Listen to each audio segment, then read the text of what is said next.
Want to be super rich? You'll need to have these 8 traits. Who doesn't want to be super rich? If you were to stop 10 people at random on the street and ask them if they'd like to be super rich, we'd be willing to bet that all 10 will say yes. The fact is that being super rich could be really fun. If you don't believe us, just check out the mansions that some celebrities are selling, or the fact that Steve Ballmer can pay $2 billion for a basketball team. For further proof, there's the yacht owned by David Geffen with its 5 floors, 82 rooms, and a basketball court. Of course, most of these people did not become super rich overnight. They worked long, hard hours, and they had these 7 traits. 1. An entrepreneurial spirit. There's an old saying that you can't get rich on someone else's paycheck, and this is basically true. Most of the super wealthy got that way by going into business for themselves. There are plenty of doctors, lawyers, and corporate executives who are in the group of $5 million plus, but those who start their own businesses tend to end up being worth even more. 2. Always on the clock.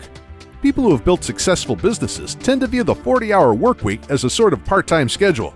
They typically work 60 to 80-hour work weeks, and working vacations are usually the norm. 3. Very high energy. If you don't have a high energy level, it's unlikely that you will ever become super rich. Most very wealthy individuals have a ton of energy, don't require much sleep, and generally have upbeat attitudes. 4. Visionaries. Most of the super rich are visionaries. These are what are called force of nature people. They have the ability to look at situations and see possible futures. Once they spot a possibility, they also have an incredible ability to focus their energy and efforts on it. 5. A high level of confidence. One psychologist says that most of his super rich clients got their wealth by possessing an expansive, healthy grandiosity.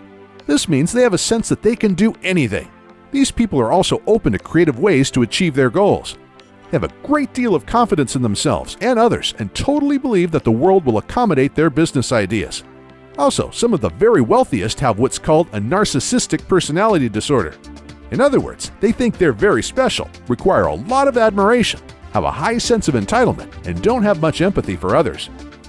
6. Discriminating. Many of the super rich understand that they are not the smartest person in the room on every possible issue. However, they know to surround themselves with people who are and who will help them realize their vision. Here's an interesting fact.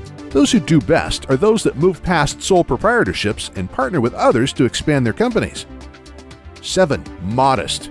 Despite what you might see in movies or on television, most multimillionaires actually live very modestly. Some of the very richest have chosen not to increase their lifestyles in lockstep with their growing wealth. Some even continue wearing old plaid shirts, or at least the men do. 8. Tolerant of risk.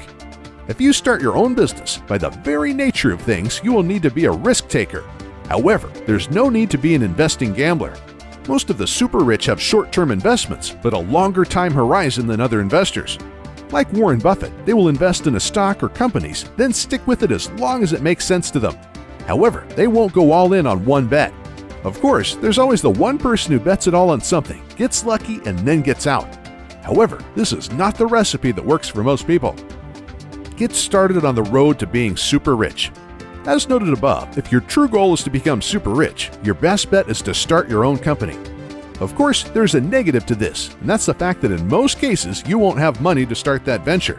As many people have discovered, you can have the greatest idea in the world since the internet, but if you don't have the money to put it into effect, you're doomed to failure.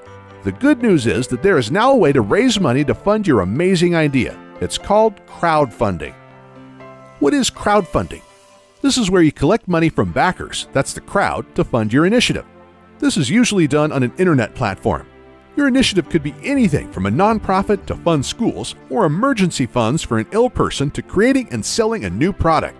It could even be for financing your startup company. As you might guess, crowdfunding models require a number of participants. This includes the people such as yourself that propose the idea or project to be funded, and then the crowd of people who support your proposal. 450 platforms. As of 2 years ago, there were more than 450 crowdfunding platforms. Of course, if you have a project you want to crowdfund, you will need to do your own due diligence in order to determine which platform would be best for you depending on your project. This is because there are some important differences in the services provided by the different crowdfunding platforms. As an example of this, Crowdcube and Seedrs are both designed to help small companies issue shares over the internet and then receive small investments from registered users in return. However, there is even a difference between these two, as Crowdcube is meant for users to invest small amounts and then acquire shares directly in startup companies. On the other hand, Seedrs pools funds to invest in new businesses as what's called a nominated agent. Other platforms such as Celeband and Kickstarter replace traditional intermediaries such as venture capitalists. They link project initiators, designers, and new artists with committed supporters who believe strongly in the persons behind the projects and provide monetary support. Recent Kickstarter projects. As an example of projects that were successfully launched on Kickstarter, there was the Pebble e-paper watch for Android and the iPhone. The total amount pledged by supporters of this project was $10,845,000. A total of $8,596,474 was pledged in a Kickstarter campaign in support of Ouya, a new type of game console. A role-playing game titled Project Eternity raised $3,986,929, and Form 1, an affordable professional 3D printer, garnered $2,945,885 in crowdfunding. As you can see from these examples, the initiatives that do best on Kickstarter tend to be those in the technology sector. But don't despair if your idea does not fit in this category. The movie Gosnell was crowdfunded on the platform Indiegogo, as was Canary Home Security and the health scanner Scanadu Scout. The movie Road Hard was crowdfunded on the platform Fund Anything, and the Tesla Museum found its crowdfunds on Indiegogo. But the net of this is if you have a brilliant idea and the ability to sell it to others, you could get crowdfunding, turn your dream into a reality, and be well on your way towards becoming super rich. If you need help with credit card debt, National Debt Relief offers a free debt consultation to help with credit card problems. Call 888-866-0778 or visit nationaldebtrelief.com today.